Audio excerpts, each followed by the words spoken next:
I'm Quinn, and I'd like to share the story of my life, how it began so wonderfully and then shifted in ways I never saw coming. I was married to Kevin, a relaxed man who inherited a quaint Italian restaurant from his father. We settled into a cozy house left to me by my grandmother. It was here that we began our family, welcoming our son, Frank.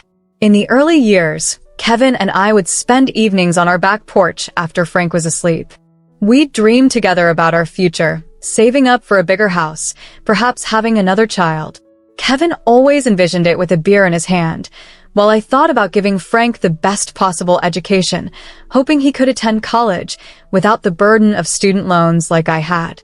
Life was simple and joyful, but over time, as I advanced in my career, Kevin seemed satisfied with just maintaining the status quo at the restaurant. It remained cozy but struggled to bring in enough revenue. One evening, while cleaning up after dinner, I broached the subject of enhancing the restaurant. "Kevin, have you considered adding new items to the menu or maybe some updates to bring in more customers?" I asked. Kevin, scrubbing a plate a bit too vigorously, replied indifferently, "Why fix what isn't broken? We're doing fine." "But we could be doing so much better," I countered, drying my hands on a towel. Kevin slammed the plate down, frustration evident. "Why are you always pushing? Can't you just be happy with what we have?" "I'm tired of you always wanting more," he exclaimed. I dropped the conversation, but it wasn't just the restaurant that was an issue. As I became the orthodontist, tensions rose. Kevin spent more days at the restaurant, not really working, just avoiding home, and often he would end up at his mother Anna's house. One day, after he spent another evening at his mother's, I confronted him. "You ran off to your mom's again last night, Kevin. When you're there, who do you think manages everything here?" I asked. He rolled his eyes and tossed his keys on the table. "Oh, come off it, Mom understands me, and she doesn't nag me about money or working more," he retorted. That hurt, especially since I had been covering his shortfalls, even sending $900 monthly to Anna to help her out. It was becoming increasingly difficult to manage all our bills and expenses. Later that week, I called Anna to explain our financial strain and the need for Kevin to contribute more. "Anna, I'm doing what I can, but Kevin needs to step up. We're struggling," I explained. Rather than showing understanding, Anna became defensive. "Quinn, you're his wife. It's your job to support him, not push him around. You're always after my boy to change. Can't you see you're the problem?" she accused. Anger welled up inside me. "I am supporting him, Anna, more than you know. I even send you money every month. How can you call me the problem? You're calling me a gold digger?" "I'm the one counting every penny to keep us afloat," I replied, her words stinging before she abruptly hung up. As night fell, I pondered over our conversation, feeling both frustrated and saddened by the turn our lives had taken.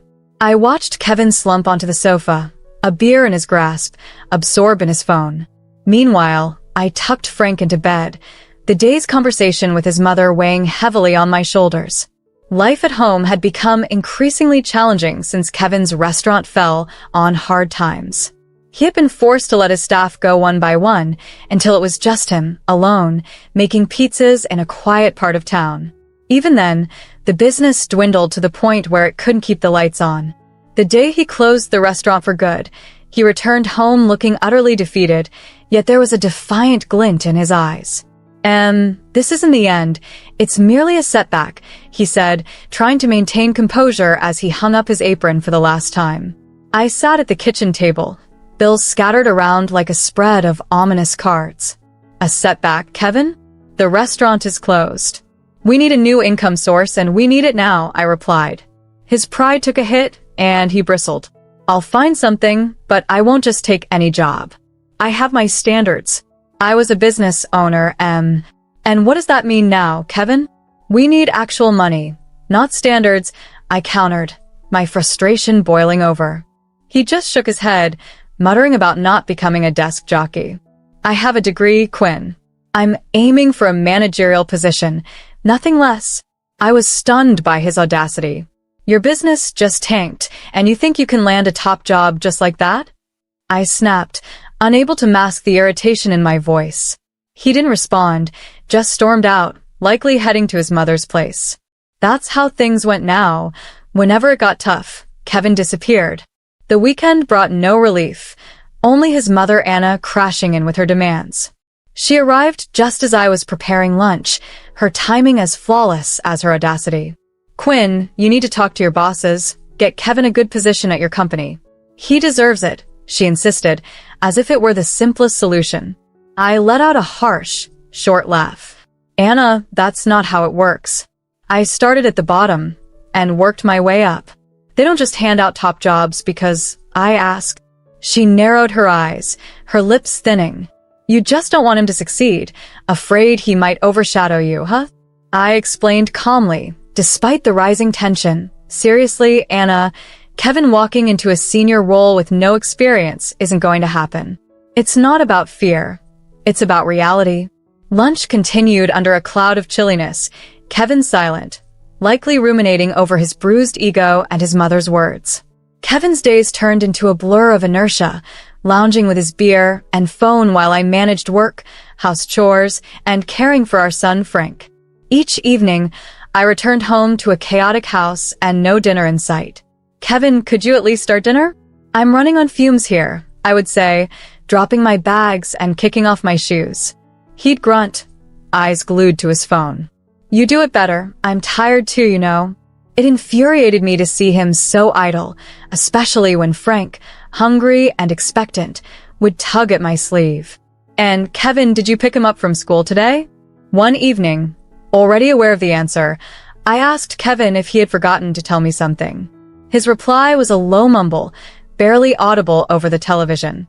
Thankfully, my mother, who lived close by, had stepped in as a reliable backup since Kevin had begun neglecting even his most basic duties. "Kevin, he's your son too. He needs you," I stated, striving to keep my voice calm, though it was challenging. Typically, this would be the moment he'd leave, the door slamming as he went, marking another routine day. True to form, he vanished, leaving me to manage everything alone. The pattern escalated when I noticed money missing from my wallet. Initially, it was just a few dollars, but soon entire bills were gone. One night, after confirming the missing money, I confronted him.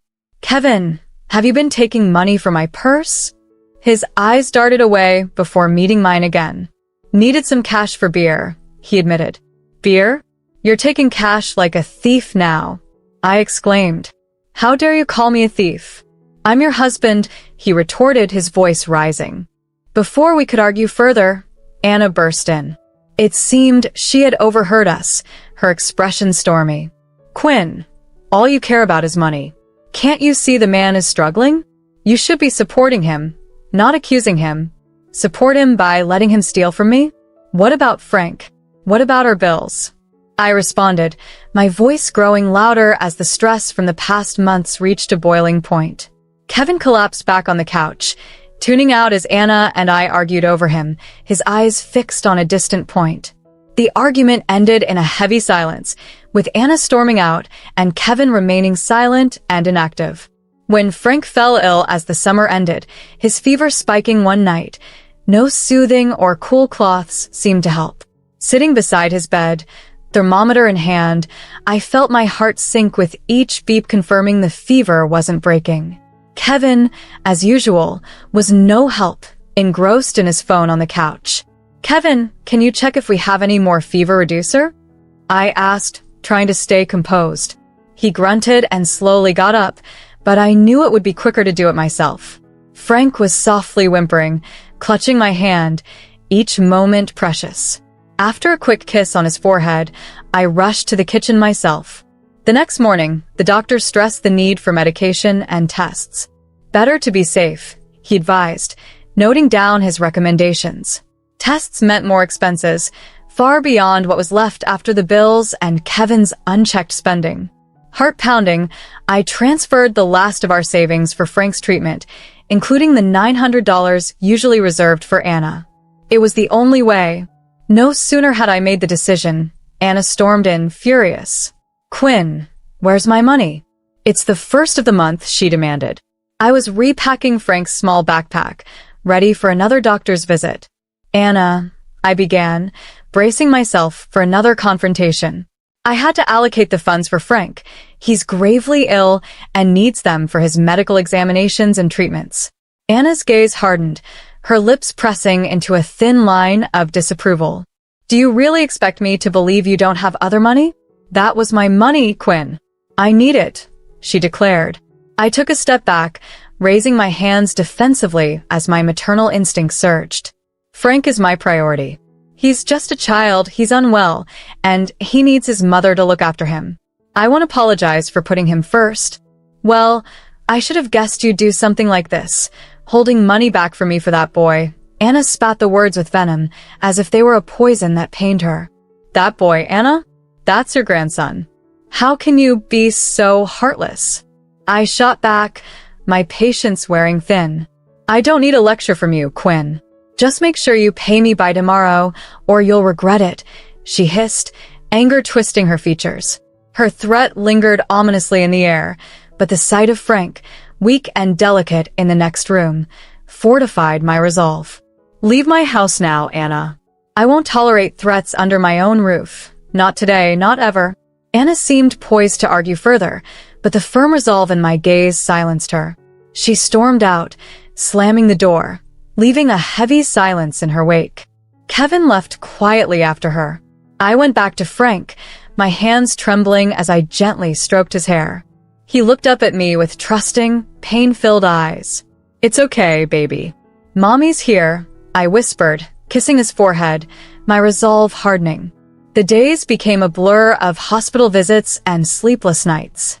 Kevin's absence was a quiet relief, no more arguments or scornful glances. But after a week of strained calm, I sensed something was wrong one Monday afternoon. Checking my bank app, my heart sank as I saw large withdrawals had nearly drained our savings. Panic clenched my chest as I scrolled through the transaction history, each withdrawal a betrayal. Calling Kevin was futile. He hadn't answered in days. Resolutely, I blocked the card to halt his theft. Amidst the turmoil, I realized the depth of Kevin's selfishness. A week after he disappeared, Kevin returned, not alone but with Anna at his side. They found me amidst a chaos of Frank's toys and medical bills scattered on the living room floor. Quinn, we have news, Kevin declared, a strange smirk on his face. I won the lottery, $27 million. And no, you won't see a cent of it. I'm filing for divorce. The room seemed to spin. What about Frank? I managed to utter. Anna's laugh was chilling. Oh, Quinn. Always the martyr. You've underestimated my son for too long. Now he's wealthy, and you're nothing. He'll find someone better, someone younger. Kevin nodded, picking up a duffel bag by the door. Yeah, I'm moving out to live with Mom. You'll manage on your own, won't you? Anna was exceptionally skilled at manipulation, wrapping her arm around Kevin and leading him to the exit. Let's leave the gold digger to wallow in her chaos. We have far better places to be, she suggested smugly as the door slammed shut behind them. The reality of the moment struck me hard. Betrayal, abandonment, theft. Kevin had deserted me, leaving behind only heartache and immense challenges. Yet, as the initial shock began to subside, a fiery determination started to grow within me. They thought they could destroy me, render me broken and penniless. I was resolved not to let that happen. With a steady voice, I called my lawyer. Kevin used our shared funds to purchase that lottery ticket. I want to contest the winnings, I declared. My lawyer, though cautious, was supportive. It's going to be a tough battle, Quinn, but we'll put our all into this, he assured me.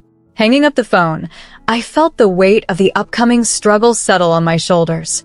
Yet, there was a newfound strength in me, tempered by this betrayal. For myself, for our son Frank, I was ready to fight, not just for survival this time, but for justice.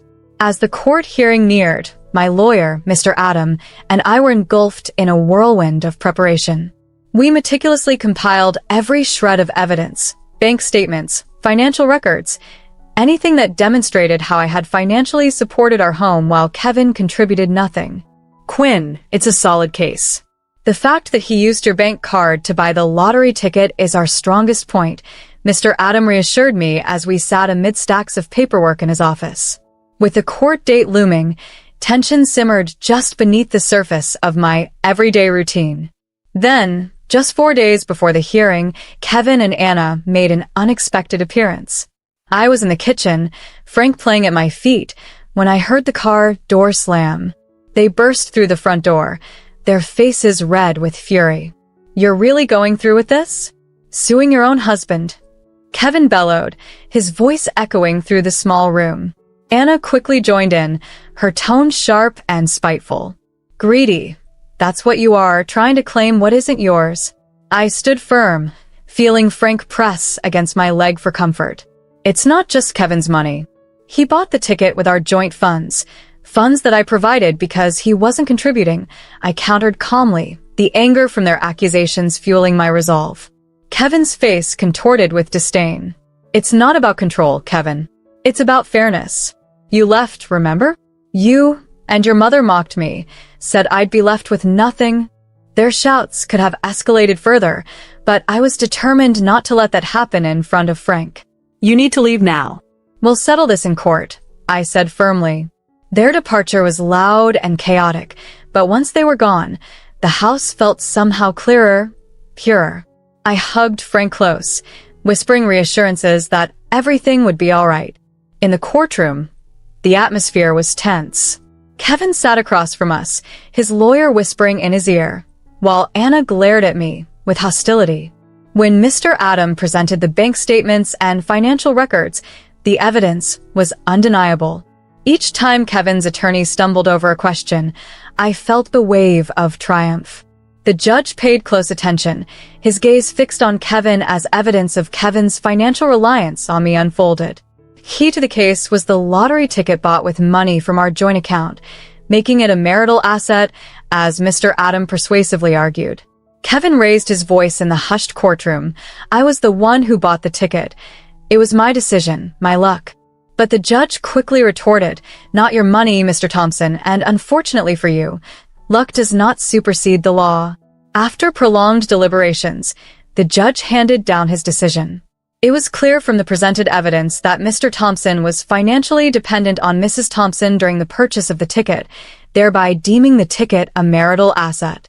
The judgment awarded 4/4 of the lottery winnings to Mrs. Thompson and 1/4 to Mr. Thompson. Both Kevin and Anna were visibly shocked, their faces a canvas of disbelief. Months later, after the dust settled and the divorce was finalized, I began to embrace a brighter future shaped by the court's decision. Aware of the tales of lottery winners who squandered their fortunes, I reached out to Ethan, an old college friend who had found success in finance, for guidance. Over coffee, we discussed strategic investments in technology and renewable energy, as well as setting aside funds for my son Frank's education. Ethan's advice proved invaluable. Meanwhile, Kevin and Anna's approach to their share of the winnings became town gossip. Kevin flaunted a new sports car, while Anna indulged in lavish jewelry and attire, reveling in her newfound lifestyle. One afternoon, while picking up Frank from school, a friend eagerly relayed the latest about Kevin's extravagant purchases and Anna's luxurious living. I merely smiled and shifted my focus back to Frank and our future. At home, I meticulously planned our finances with Ethan's assistance. Each investment decision reinforced a pathway toward stability and security, ensuring Frank would have every possible advantage. One evening, Frank's curiosity about college mirrored my aspirations for him, his eyes alight with dreams and potential. As our lives settled into a comforting routine, with Frank flourishing in school and our investments thriving, the past seemed firmly behind us. Yet, life has a way of revisiting us, as I soon learned through an unsettling update from a close friend. During a relaxed coffee meetup, I chatted with Quinn about some startling news. Kevin had fallen on hard times. He'd lost his car, his money, and was caught up in gambling debts so deep that they even injured his neck. Over my coffee, I concealed my shock. "Really? That's unfortunate," I commented. And then there was Anna. She had started to sell her jewelry, desperate as both she and Kevin faced their darkest days after years of flaunting their wealth. Quinn, shaking her head in disbelief, recounted these developments. Before long, Kevin appeared at my doorstep, a mere shadow of the man he once was. His luxurious attire was gone, replaced by faded jeans and a worn jacket. His eyes, which once sparkled with pride, now reflected desperation. "Quinn, can we talk?" His voice was hoarse, as if he had rehearsed his plea countless times. I hesitated but stepped aside, allowing him into the house. Frank was out with friends, so we had the house to ourselves. I wasn't eager for a lengthy visit, though. As he entered, Kevin took a lingering look around the living room. "I've lost everything, Quinn. The money, the car. I've got nothing left. And I miss my family. I miss you," he confessed. Raising an eyebrow, I replied skeptically, "You miss the money. That's what you miss?" "No, it's more than that. I've been reflecting a lot lately. I was hoping, maybe, we could start anew." His eyes pleaded for a second chance, but all I could recall were the years of deceit and neglect. I scoffed, more in disbelief than humor. "Start over? After everything you've put us through? You leave, accuse me of being materialistic, squander your wealth, and now you want to return as if nothing happened?" He avoided my gaze, his discomfort evident. "I know I've made grave mistakes, Quinn. I truly realize that now, and I'm ready to change," he insisted. "Kevin, you left when you thought you were better off without us. That revealed your true character. Now, you're just regretful because you're penniless and alone," I said, my voice resolute. Deflated, he absorbed the weight of my words. "So, there's no chance for us?" he asked softly. "Kevin, I forgave you long ago, for my own peace, not so you could waltz back into our lives when you hit rock bottom. Frank and I are thriving, and I intend to keep it that way," I affirmed. With a heavy heart, he left, shoulders slumped. Watching him walk away, I felt a chapter in my life close definitively. Later, as I picked up Frank, his laughter filled the car, affirming the true richness in our lives. No lottery win could ever match the genuine, invaluable love and joy we shared. Our path hadn't been smooth, but it was uniquely ours, brimming with irreplaceable, authentic affection.